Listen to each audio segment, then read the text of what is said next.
Faut-il arrêter les matchs de foot en cas de chants homophobes dans les stades, C'est l'objet de notre premier débat dans ces 2 heures d'information. Question qui se pose depuis ces incidents qui se sont déroulés au Parc des Princes il y a quelques jours. Bonjour Jacques Vendroux. Bonjour mon ami. Monument du foot français, Monsieur Football. Bonjour mon ami. Bonjour mon ami. Bonjour. Là vous en faites trop. Là vous en faites trop. Non, jamais trop. Jamais. Si, vous en faites un peu trop. Là vous en faites un peu trop avec moi. Jacques. Il y a 2 Comme façons. toute l'équipe d'ailleurs. Il y a 2 façons de voir les choses. Oui. Soit on dit finalement c'est du mauvais folklore, mais c'est du folklore. Dans les stades de foot, ça a toujours existé, les cris, bon voilà. Soit on dit aujourd'hui ces comportements en 2024 sont totalement inacceptables. C'est quoi votre position ? Ma position elle est très claire. Dans une autre vie, ça n'a jamais existé. Ça existe depuis 5 ou 6 ans. À cause sans doute des réseaux sociaux, à cause de l'évolution. Les cris dans les stades Non, mais dans les cris dans les stades, moi j'ai eu la chance de commenter des grands matchs par le passé, et je peux vous dire que ça n'a jamais existé des cris contre, surtout sur les insultes, etc. Il y en avait, mais c'était pas l'homophobie, c'était pas, je veux dire, c'était à bas l'arbitre, ça restait. Je ne dis pas mesurer, parce qu'on ne peut pas cautionner ce genre de choses, mais ça n'existait beaucoup moins avant. Et moi, je vais vous dire, c'est une nouveauté dans le sport et surtout dans le football. Parce vous que ça m'étonnez n'existe quand même pas. un peu. Eh bien, moi, je vous le dis. Non, mais moi, je vous écoute. Moi, je vous écoute. Ça n'existe pas dans le hand, ça n'existe pas dans le basket. Parlez bien dans le micro. Ça n'existe pas dans le handball, ça n'existe pas dans le rugby.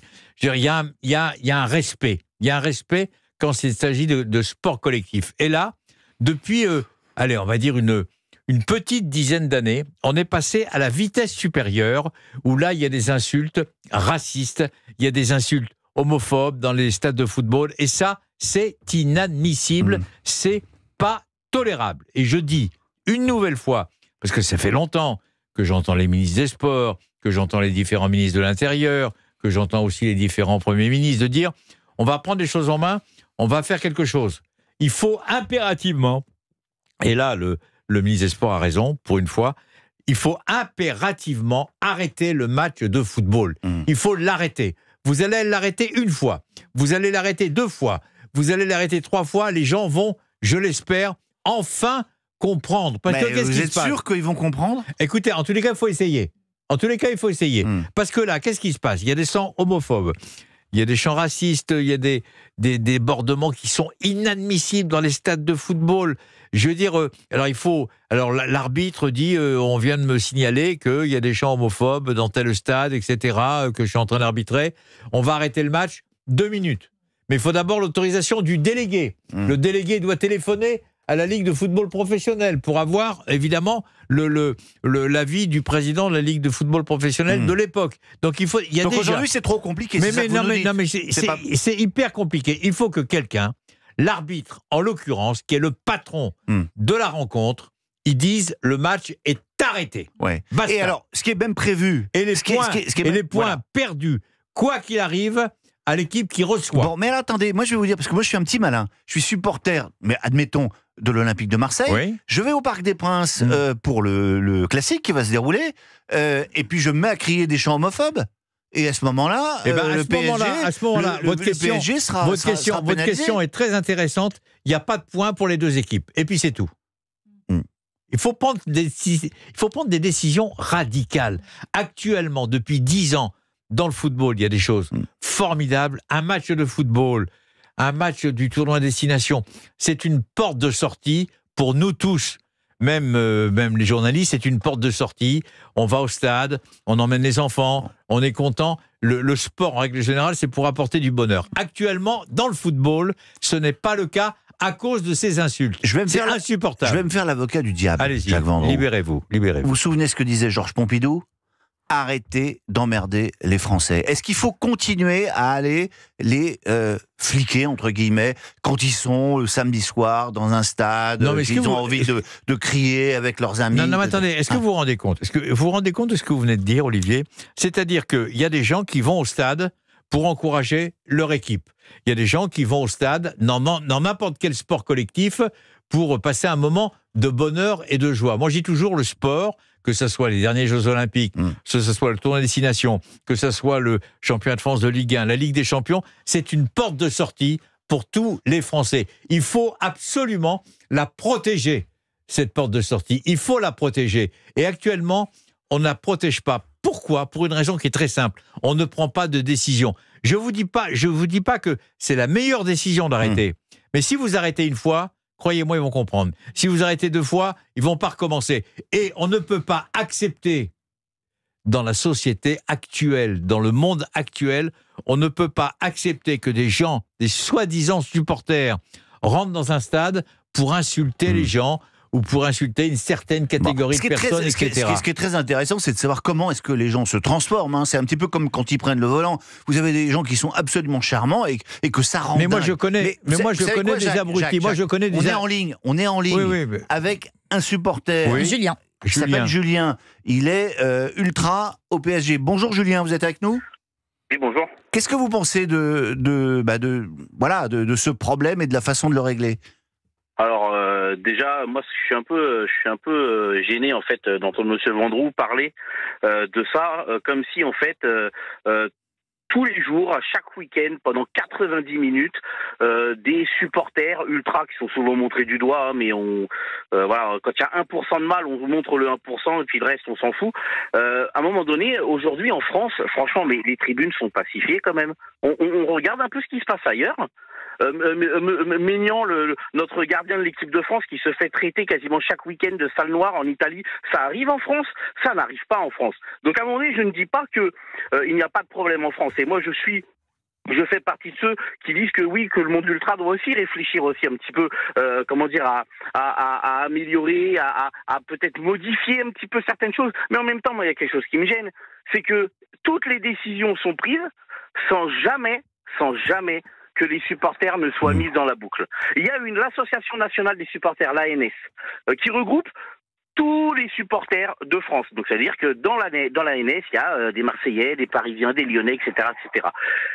Cette association n'a même pas été conviée pour discuter. Mais vous avez des propositions à faire. Vous en profitez, vous êtes sur l'antenne d'Europe 1.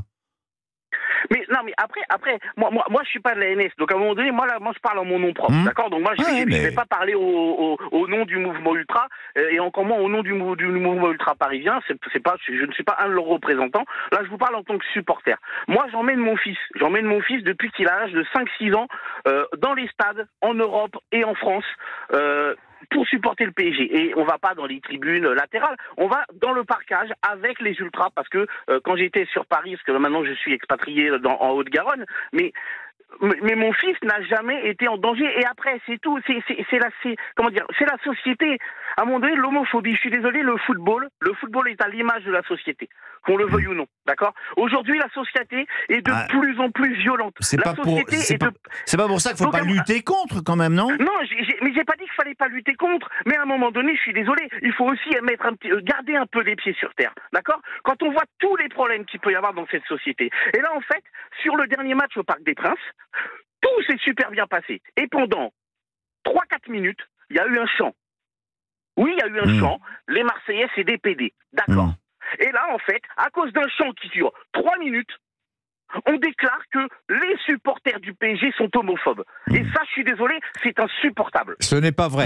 Monsieur, je suis désolé, monsieur, je vous écoute avec beaucoup de respect. C'est un peu ce que vous avez dit. Non, je n'ai jamais dit ça, monsieur. Vous avez un problème, vous entendez peut-être pas bien avec votre portable. Moi, je vous dis simplement que jamais, je me suis permis de dire que les supporters du Paris Saint-Germain étaient des homophobes. Ce n'est pas vrai. Je n'ai jamais dit ça de ma vie et je le dirai jamais de ma vie. En revanche, que ça vous plaise ou non, c'est inadmissible que pendant 3 ou 4 minutes, c'est déjà, quoi qu'il arrive, 3 ou 4 minutes de trop dans la société, que des supporters de votre groupe, visiblement, eh bien, emploient ce genre de termes vis-à-vis des supporters de l'OM, etc. Je peux l'entendre, monsieur Vendroux. Mais le problème, c'est que à un moment donné, en France, on a une spécialité, c'est que là, depuis quelques jours, eh ben, j'ai l'impression qu'il n'y a plus d'inflation, il n'y a plus de chômage.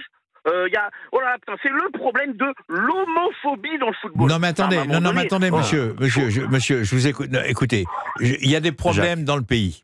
On en est conscient. Je suis pas un abruti. Je lis les journaux, je regarde la télévision, j'écoute Europe 1, etc.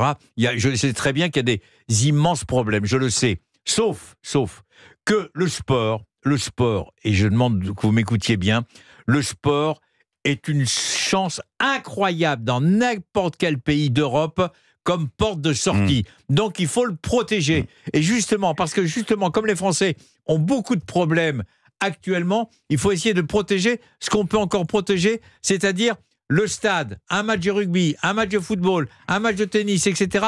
Il faut le protéger. Et il faut absolument prendre des sanctions. Je ne vous dis pas que vous êtes homophobe, je dis simplement qu'il y a une certaine catégorie dans tous les stades. Attention, c'est pas propre au Paris Saint-Germain, c'est propre au football européen. Et vous avez raison quand vous parlez du Milan AC et de Maignan. Je dis simplement qu'il faut le protéger et il faut prendre des sanctions. Bon, j'ai une question, moi, à poser à Julien. Est-ce que vous pensez que les sanctions dont le ministre de l'Intérieur parle et le ministre des Sports parle, c'est-à-dire interruption du match, éventuellement, si ça continue, on arrête le match et on donne les points à l'équipe qui est reçue, est-ce que vous pensez que c'est de nature à faire changer l'attitude de ces supporters qui ont voilà, et ont fait ces chants, donc vous en parliez pendant 3-4 minutes, quoi. Non, ça peut aller dans le sens. Maintenant, moi, il y a une chose qui m'a excessivement dérangé dans ce qu'a dit le ministre des Sports, mais je comprends, après, il veut faire du sensationnel, il veut exister, parce qu'il sait même pas si dans un an il y sera encore, donc il veut exister, il n'y a pas de problème. Chacun a sa minute de gloire, il l'a eu, il est content, je suis content pour lui. Mais le truc, c'est qu'à un moment, ce qui m'a dérangé, c'est que quand il en a parlé, il a parlé de qui? Il a parlé des supporters des stades du PSG, de l'OM et de Lyon. Ça veut dire qu'en fait, il n'y a des problèmes de ce type que dans ces 3 stades. Ça veut dire qu'en France, en Ligue 2, il n'y a pas de problème. Mais dans ce cas-là, si on veut vraiment faire quelque chose de pédagogique et de vraiment vouloir changer les choses en profondeur, on ne vise pas 3 types de supporters et le reste, on s'en fout. Ben écoutez, merci beaucoup en tout cas, Julien, d'avoir appelé Europe 1 pour témoigner. Vous êtes les bienvenus évidemment sur cette antenne. Cette émission est la vôtre.